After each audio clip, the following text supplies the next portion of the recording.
लोग न कहीं से चले ना दी। काहे कि कुछ लोग हमके कहता कि तू बड़ी मोटा आ गइल बाड़ू, बड़ी मोटा आ गइल बाड़ू, तनी कम खाइल कर, तनी योगा कल, तनी हौ जिम उम जाइल जाला ओमे चल गइल कर।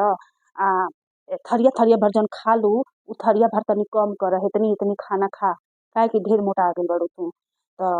इहे लोगवा हमरा के जब हम पातर रहनी त हमके कहे का कि दादा कितना ई पातर बाड़ी, बाप रे हई गाल बा एकदम फोकचाई खनी हेंगना धौंसल रहेला का अंकलवन के ओही ऐसे इनकर गाल बाटे, हेतनी के पातर गटई बाटे इनकर।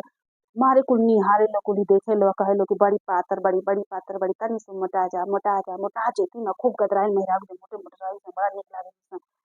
त हमरो बुझाता कि हम ढेरे पातर बानी का कि हमरा के लोग कंकाल अथी कुल कहता त हमरा निक ना लागे। त कहनी कि रुक हम तनी तनी लागता खनवा वनवा खानी 12 बजला 1 बजला हमरा नाश्ता वास्ता कइला में काम कइला के फेरा में त रुक तनी अब ढेर ढेर खाई हम।